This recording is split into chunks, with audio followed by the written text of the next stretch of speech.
So anyways, guys, the phone cut me off. Apparently, the temperature was too high in the car. I didn't have the vents on.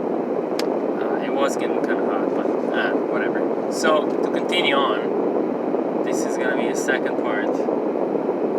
So, kids nowadays, or the youth, is, left to their own devices. And the devices that I'm talking about are not natural, not to their own imagination, but to all sorts of sound speakers, phones, tablets. I mean, who knows what else, whatnot.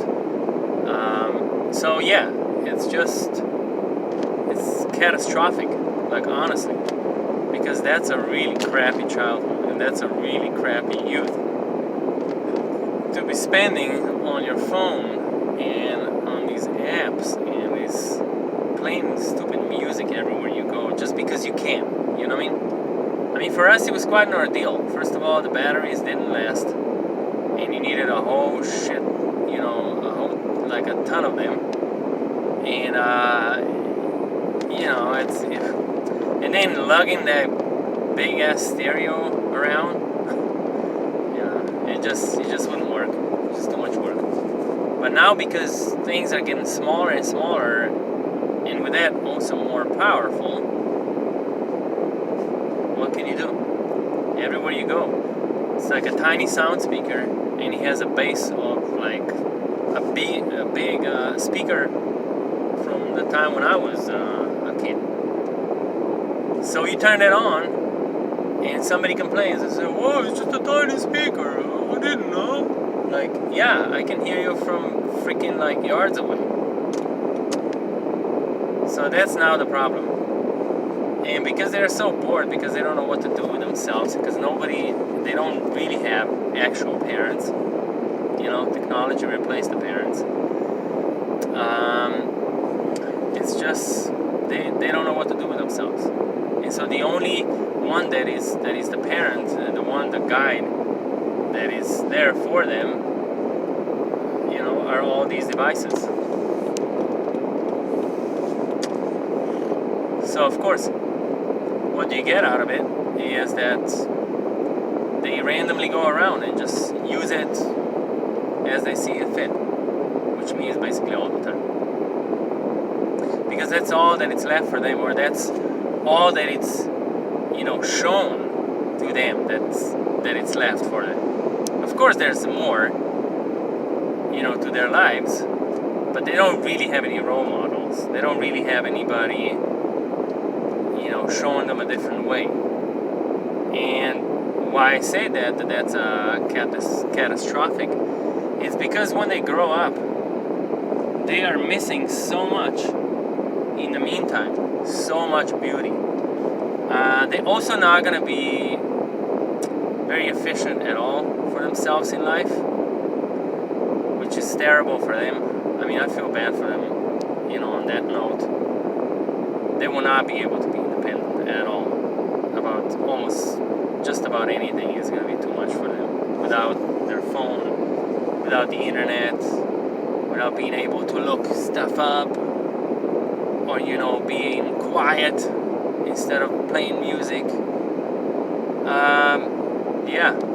So now these distractions are brought just about anywhere. Just about anywhere where you have good reception, or reception efficient enough or sufficient enough to be able to be looking things up and listening to music, streaming, your shows, movies, who knows what else. So that's a terrible, terrible aspect of these so-called modern, civilized world. But we're not very civilized at all. Like I said, we have in the problem, that we have two poles now. We have this extreme, raw, natural pole, which is, like I said before, I mean, if you're not out there in the wilderness skinning animals and trapping them and, cutting their flesh apart and they're dismembering them and live in a small tiny cottage that you banged up together, I don't know, out of 10 trees, then you're not rough and you're not tough at all. But so, and then you have another extreme, which is like a total dependency on technology. So, in what's left in between is struggling to cope, fighting to identify itself in one or the other way, but failing to do so because it's neither one, neither the other, and doesn't support that aspect, neither the other, or at least not fully. Okay?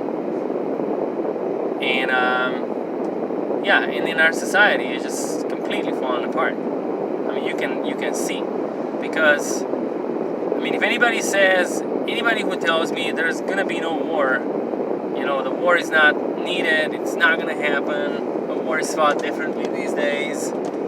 But I tell you that you're wrong. You're very wrong. Because people can take only so much until they have completely enough. And the more information is coming out, the more revelations are coming out, disclosures of sorts, whatever you want to call them. The more information is out there, the more people are truly seeing how deceived they allow themselves to be.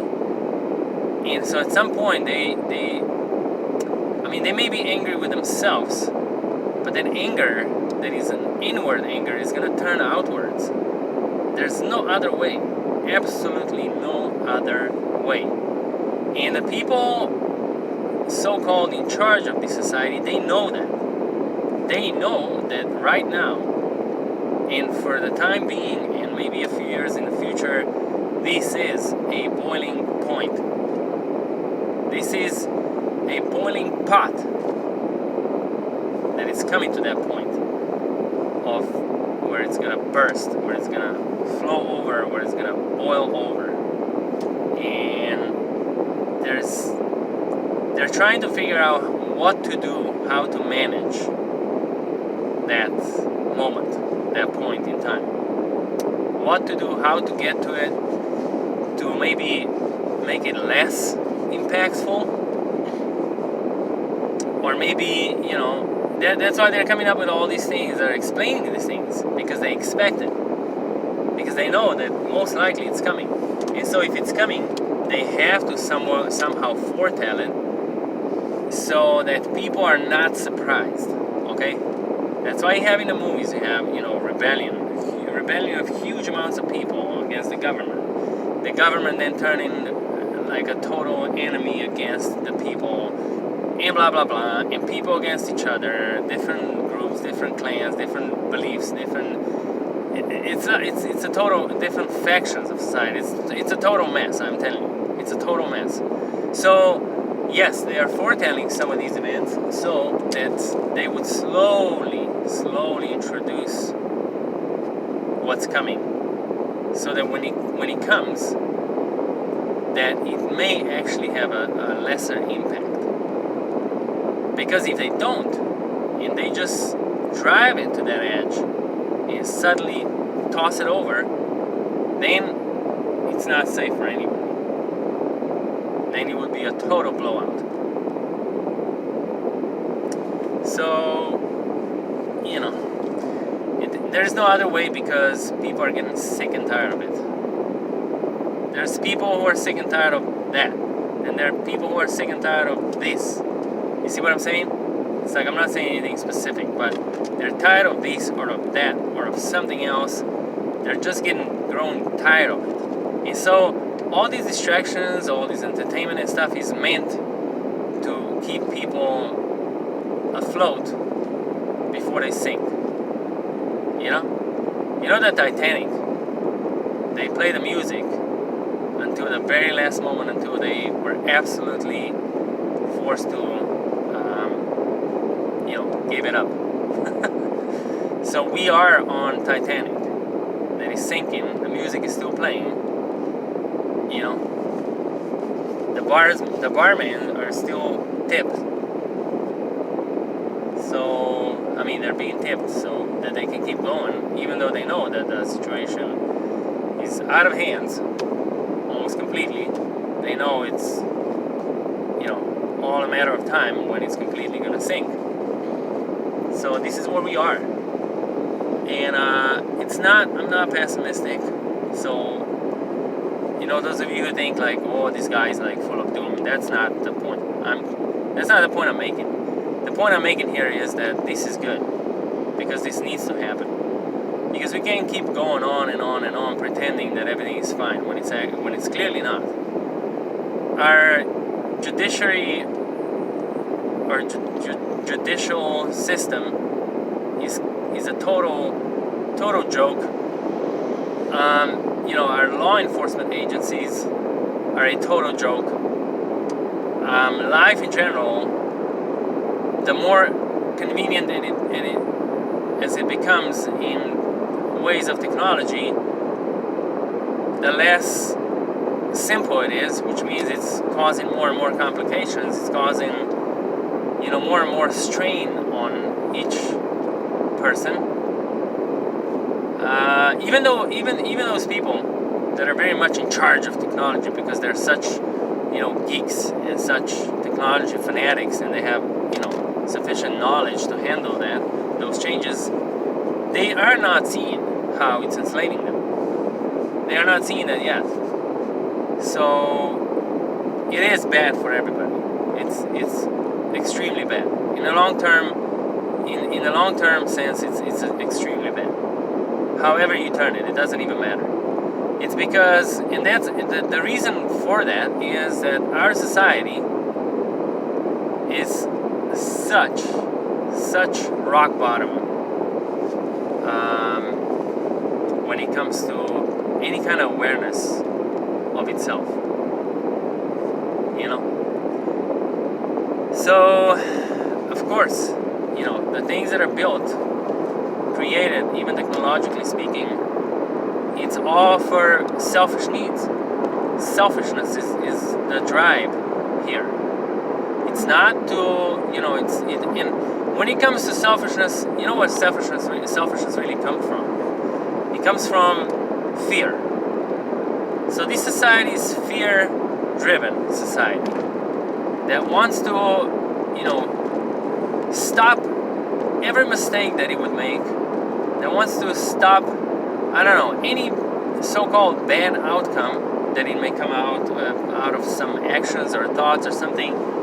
It's just a constant self-censoring organism now. It's constantly censoring itself. That's what it's doing. And that's terrible. Oh my God, that is horrible. That means it's so repressed within itself. And that's why I say there is no other way than we are coming to a head of a terrible war. Wars, not only one. Wars, multiple. On multiple levels. Battles, however you want to call them. Wars, battles, just conflict. Conflict left and right. And it's because this selfishness, this fear-driven society does nothing but wants to prevent every single step that it may go in the wrong direction, which always does. I mean, look, I'm on a bike. The mountain biking is something sort of new to me. And I make mistakes and I crash. If I take less risks, I don't crash as much, but I also don't learn as much. I also don't get to understand how to handle the bike as much. So here we're minimizing risks, which means we are very comfortable, but we're not doing anything. So we're running in circles in this society, not doing anything, because guess what? Don't take risks. Risks can take you out. And so if you are so attached to this body, this avatar, then of course, hey, the risk of losing the avatar is enormous. It's enormous. And you won't let that happen, right? So better not do anything. Maybe just lay in the bed the whole day. you know, and just make everything virtual. So God forbid you have to step anywhere physically, you know. You may break your leg, you know. You may sprain your ankle, stuff like that, you know. I don't know. Somebody may fall on you from cleaning the windows up on a, I don't know, 20-story building when you're walking by. It's just, you know, I mean, but without the risk, there's absolutely no awareness, no expanded consciousness, and there's nothing. There's no reward, no improvement, and that's what we are coming to, some kind of stagnation, because, you know, we want to stop aging. Aging process has to be stopped. God forbid we look old. Oh my God, that's horrible. You know. Oh, God forbid we lose our performance. No, we gotta be all the way at our peak. All the time at our peak, like a freaking bomb, like pam, pam, pam, pam, pam, pam, pam, pam. You know, and never go off. It's just constantly at the edge. You know, God forbid we explode, because then that's it. That's the end of a cycle. So, yeah, you know, stuff like that. I'm just throwing out some ideas, okay? So you guys can figure stuff out on your own, you know, think about it, you know, put it in your own life, in your own observations, and just see where this is leading. You know, be smart, be wise, think, but not so think, feel what's present around you. When you look at people, try to feel what you're seeing. Don't just look with the two eyes and be like, oh, I see this and I see that, and it's like, no. There's more to everything that you see. There's more to everything that you hear. So just pay attention. Be extremely, extremely focused. You know, keep your senses intact. Keep them sharp. The only way to do that is to constantly use them. So don't ever stop listening. Don't ever stop seeing or looking. Looking also, at least for deeper reasons behind things that are happening, behind, you know, all sorts of behavioral patterns and political movements and, you know, health movements, if you want to call them so. If it's not more just, you know, again, selfishness prevailing, because a small group of people decided they want to make more money and be more powerful, want to, you know, conquer more of the market under a pretense of helping. Of course, it's always like that. Anyway, so with that, I will leave you in peace, and hopefully you will extract something valuable for yourself and your lives out of this. All right, bye.